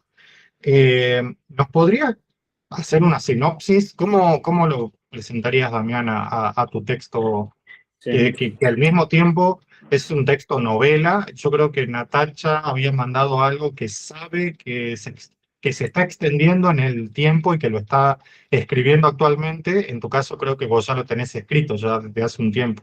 terminado. Me pasa que, bueno, nada, al final cambié, no era lo que originalmente iba a mandar. Lo que yo tenía antes es más como un universo imaginario, porque son muchos retazos, muchos cuentos, y tengo como la idea, pero bueno, es muy amplia. Y me topé con que no podía bajarlo a tierra, o sea, tenía un relato el que quería enviar, y nada, no lo pude editar como me hubiera gustado, y me topé con este cuento que lo escribí hace un par de años también para un taller. Eh, Tampoco está terminado. Creo que no sé si es una novela, me parece que es un relato largo. También decidí mandarlo porque lo sentí más, como más en sintonía con el tema de la crueldad que veníamos hablando, con esta violencia, porque es un texto, para mí es el género detective. También lo intenté hacer. A mí me gusta mucho la novela gráfica, la novela negra, el género de detectives, de policiales de Estados Unidos. Entonces creo que tiene un poco, inspirado un poco, digamos, como en películas, como en series como True Detective. Tiene algo de eso, digamos, que me llamaba del sur de Estados Unidos, ambientado en Salta, porque es medio, digamos, de Salta. Eh, no está terminado, nunca más lo toqué, la verdad. Está así un poco más avanzado. Puede ser que de las 8 páginas que envié, hay tres partes más. Eh, Sé más o menos hacia dónde va. Honestamente, es como que lo había dejado ahí y dije, bueno, en algún momento lo tocaré. Lo sentí, como te digo, como sentí que era una buena opción ahora para editarlo. No sé bien para dónde irá. Sé que sí tiene sus partes que me gustan mucho. Eh, Sé que también que hay muchas cosas. Bueno, igual la historia, voy por partes. La historia es una detective salteña, detective cambiado a inspectora, digamos. Intenta hacer un poco, sí, este ambiente un poco lóbrego, un poco desértico, digamos, de Salta. La historia, en verdad, empieza contando de su historia familiar, que es una historia, digamos, de violencia y de crueldad. Tiene 2 tías. Empieza contando mientras está en la morgue, cuenta historia de sus tías abuelas, creo tías abuelas o tías, que matan a su marido. Entonces, como medio como una idea, la verdad que surgió un poco, digamos, como que dejé ir la idea y después lo apliqué a, bueno, vamos a contar la historia de esta detective que está en Salta, que está basado en un caso específico, digamos, como que mientras va pasando un caso específico que es de una piojera, de una mujer que aparece muerta en un cerro, va contando su historia de vida, digamos, entonces como que es el trasfondo un poco violento del cual viene ella. Sí. Parece muy curioso y muy importante que también este es un cuento de doble faz, vamos a decir, de dos voces, porque en realidad es una voz que es la voz de la protagonista, pero lo que pasa es que a medida que va retrocediendo y contando la historia de sus abuelas y de por qué ella está ahí en este lugar geográfico, porque estas abuelas después de asesinar se mudan Claro, o sí. bueno, van escapando, las historias de diásporas, ¿no? De inmigraciones de grandes delincuentes, eh, y que se mantiene todo en el secreto. Al principio es un cuento de mujeres de voces, de chusmerío de pueblo, de los años 40, ¿no? Entonces, creo que ahí hay como un sabor eh, que nos puede ser muy familiar a pesar de que está situado en España, y luego tenemos como el segundo ángulo de cámara, ¿no? Que es esta historia que ya está en términos policiales, porque con lenguaje policial se dirige a su subalterno, que es una persona que le da datos. este, Me quiero referir específicamente a dos cosas. Una es esta novela de Carlos Müller, un escritor salteño, que se llama Queyotecar, el campo de flores amarillas. Uh-huh. Fue publicada por una editorial de Salta que se llama El Demiurgo, y es un policial situado en los valles calchaquíes. Eh, que Mira, es nunca lo una había escuchado. historia una historia de femicidio, una historia de no dichos, ¿no? De tartamudeos, de vecinos que se protegen entre sí, por el qué dirán, ese tipo de cosas, pero de todas maneras es una novela que está más o menos posicionada en los años 2000, o sea, no podemos decir que sea de hoy, pero por lo menos está escrita desde un punto de vista que no parece, digamos, sigue la tradición del thriller policial, pero sin que sea tan negro como estos elementos que vos sí mencionás, ¿no? Acerca de la altura de los yuyos, la manera en que está descubierto el cuerpo. Se preguntan naturalmente entre sí los policías y los médicos, que son gente que por ahí tiene como, están tan acostumbradas a la sangre que ya lo toman por natural y preguntan así como así, le falta una parte, dice, ¿no? Sí, no la encontramos, ¿no? Es como hablar de Sí, descuartizamiento en términos juega con eso. policiales, Juega con pero el tiene ahí machete también. Sí, sí, sí, sí. El nombre Cerro Machete me remite también como a una cosa colombiana. Sí. Este, También me gustaba esta idea, como que al principio siento que una de las cosas que hay que pulir es el personaje. La historia está contada desde el punto de vista de un personaje femenino que es inspectora, y obviamente hay muchos clichés. A mí me gustaba interesar, como que surgió, nada que ver, surgió, digamos, estábamos haciendo un ejercicio con, creo que un texto de Mariana Enríquez, y iba por ese lado de la crueldad, y me gustaba que sea un personaje femenino, y que intentar, digamos, caracterizar, darle voz a un personaje femenino que es cruel, porque para mí esa inspectora tiene esa parte de violenta, y también de ahí surge la historia que cuenta, porque la historia que cuenta no es una historia que, es una historia de dos mujeres que matan a su marido, que tienen un porqué, lo matan, pero siguen contando, digamos, como que todo el tiempo no cuestiona esa violencia, es como que muestra que la violencia también puede venir del lado femenino. Eso me gustaba porque creo que también es algo que y me gusta de además los cuentos. institucional, ¿no? Porque es Exacto, sí. una fuerza policial. Eso por un lado también, creo que hay dos historias. Creo que mi punto era como en un momento unirlas porque la abuela esta que mató al marido, que es como la más, no sé si es un poco sádica y un poco también como rebelde, aparece. Mi idea era que aparezca, que justamente está contando eso porque en el momento de ese caso vuelve a aparecer. No sé bien cómo llegará, pero, pero sí, está esa parte, digamos.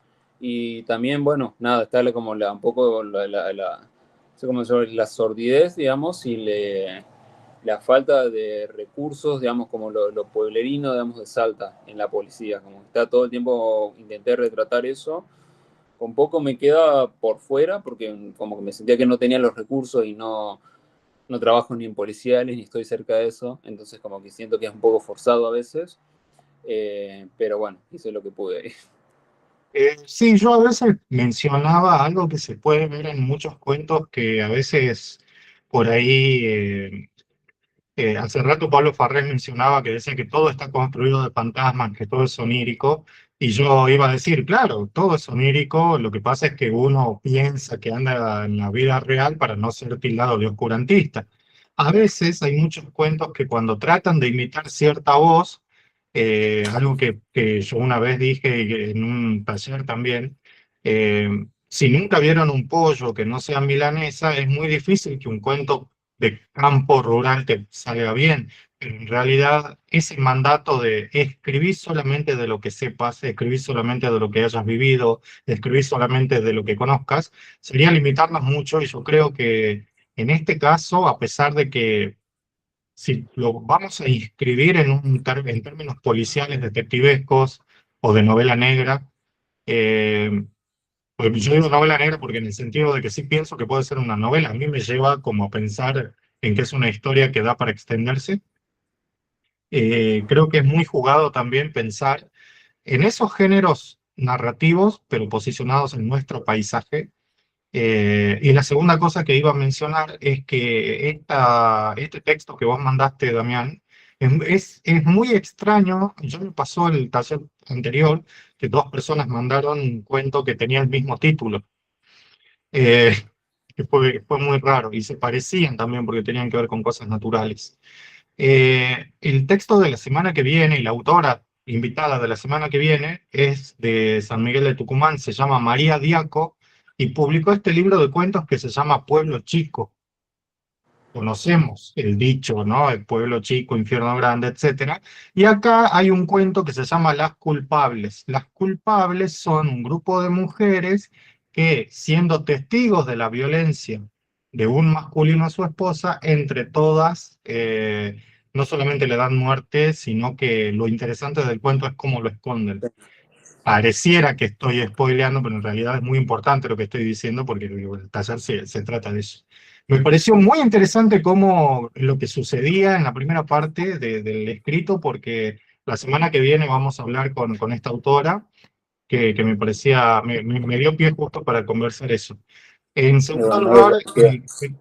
sí, el próximo va a ser, perdón, Damián, no te escuché. No, digo que no lo conocía. Ah, bien, Sí bien. de saber un Sí, poco sí, más yo de él. tampoco, hace poco. Y para el otro sábado va a estar Guillermo Ferreiro, que vamos a leer un cuento de este libro de cuentos que se titula Retorcidos. Ya de por sí el título del libro nos habla de qué tipos de personajes habitan estos cuentos. El primer cuento es el que vamos a leer, que se titula, el primer cuento, perdón, vamos a leer que se titula Cuerpos en Formol. En segundo lugar, la persona que a mí me faltaba invitar a que presente el escrito que mandó es Clara Pérez, que mandó dos. El taller dura 2 meses, así que básicamente es un cuento para cada mes. Se llama Hermana Cabra, está escrito también de manera bastante más acotada, como los textos que había mandado Clara anteriormente. Estamos hablando de 4 páginas, sí, de un cuento más carveriano en el sentido de que está mucho más cerca del final cuando comienza a escribir, siguiendo esa regla. Hermana Cabra tiene eh, un, un personaje, vamos a decir, principal, pero también juega con este fantasma del pasado que está todo el tiempo siendo mencionado. Entonces es como que este personaje asiste a ciertas conversaciones, está como medio afuera de donde ocurre la verdadera acción del cuento y, por ejemplo, aparece la palabra soldado, aparece la palabra general, pero en realidad más que como conceptos es que aparecen en las voces de los otros secundarios, de los familiares que por alguna razón, por eso yo decía que qué interesante sería poder ver cómo podemos narrar Malvinas hoy, teniendo en cuenta esta pregunta que decía Natacha, si será lícito, cómo caerá, si es un obstáculo, si tenemos permitido narrar Malvinas hoy y de qué manera lo haríamos. Este, yo ya sé un poquito más de este cuento porque Clara me contó un poco de dónde sale, pero me gustaría que nos pudieras contar más o menos una sinopsis. ¿Cómo presentarías este relato? Hola nuevamente. Bueno, es un cuento que es muy... ¿Se escucha? ¿Sí? Sí, sí, Es muy biográfico, no autobiográfico, sino biográfico porque eh, está basado en anécdotas que yo fui uniendo y que son parte de la infancia de mi papá. Entonces, bueno, es como, si bien está narrado en tercera persona, el personaje es un niño a sus 7 años, y bueno, está en un entorno rural en España. Entonces, siempre está como presente este fantasma de la guerra civil, que es lo que realmente se estaba armando en ese momento. Así que bueno, se ve a este niño que está como agobiado porque por un lado ve muchísimos cambios en su entorno, tanto en las rutinas familiares, en el trabajo de la familia, y bueno, él está agobiado, está triste porque no entiende todos estos cambios. Entonces, por un lado está esto que para él es como un fantasma de la palabra guerra, que él no sabe qué significa, bueno, se entera ahí de que hay este grupo de hombres que son soldados, pero no tiene una noción completa. Y unido a eso, bueno, a él le cambia todo su entorno familiar porque justamente en ese momento su madre está esperando un bebé. Así que bueno, termina cuando, este cuento, el final es cuando nace este bebé que es su nuevo hermanito menor, y bueno, ahí es cuando él ya es como que estalla porque es demasiado para sus 7 años. Claro, y además elige irse con sus verdaderos hermanos, que son los animales. Me Sí, encanta ese es otro rebobinado antropológico que me pareció muy bueno, poder sí, tener el cuidado no solamente de hablarle a los animales, sino que es su lugar de refugio en el terreno de los grandes relatos de iniciación. La vez pasada habíamos trabajado y contado un cuento de Clara Pérez, el que vos leíste en voz alta, que también era sobre el paso de la niñez a la pubertad, pero visto desde el futuro, ya dentro de una celda. sí, Eh, no era un cuento de iniciación, era un cuento, vamos a decir, de la poética del retorno, que hace sí, un ejercicio de retrospección. En este caso sí es un cuento de iniciación porque los cuentos de iniciación, a diferencia de estos cuentos que narran toda la vida de un personaje, solamente se basan en un trauma sí, antropogénico, diría Farrell, que marca esta idea, ¿no? de la historia, uno de los grandes simbolismos y uno de los grandes síntomas de todas las dictaduras y del franquismo es el silenciamiento. Casi no se puede decir franco, por eso hablan del general en sí, cursiva, lo pusiste incluso, que me parece sí, muy interesante. sí, Existen padre y madre sin artículos sí. también. Creo que me comentaste que tratabas de que suene de alguna manera fiel los diálogos del lenguaje, ¿no? De la manera de hablar. Es realmente, claro, aparte de la manera de hablar, están padre y madre, así con mayúscula, porque es parte de esta cultura en España que subsiste todavía en los pueblos, que es al mismo tiempo muy patriarcal y matriarcal. O sea, para el hijo los padres están allá arriba y es así, digamos. Y en el tema de los animales, bueno, es parte de la familia realmente el tema del animal, porque vivían incluso en un tipo, no sé, digamos, habitación grande que estaba unida a la vivienda familiar. Es algo común y hasta el día de hoy, ¿no? En estos entornos rurales de los muy del interior de España. Así que bueno, por eso él es real esta anécdota de que, bueno, mi abuela no tenía leche para amamantarlo a mi papá, entonces lo criaron al comienzo con leche de la cabra, que él le llama mama blanca, o sea, porque se llamaba Blanquita. Bueno, todo lo que dice el cuento es real, entonces obviamente era como una mamá para él, y al mismo tiempo que su mamá estaba teniendo su parto, teniendo a su hermanito, también es real que él estaba más abajo en un prado ayudando a la cabra a tener un cabrito. Así que bueno, eso. Intenté Es muy, expresar. muy tremenda la historia y me encanta que haya quedado como en una especie de camino doble, ¿no? Entre la cría de la cabra, la cría nueva de la familia, pero todo en un contexto donde estas grandes palabras de la guerra quedan como en un trasfondo, ¿no? Sí, Hablamos de eso sin mencionarlo, vamos a decir. Tanto el texto de Damián como el de Clara también recibieron ya, si pudieron ver, yo los agregué un documento donde vieron marcas para poder tomarlas en cuenta como referencias, como lecturas, y también para que después, en la próxima, vayamos modificando hasta ver si podemos compartirlo con los demás participantes.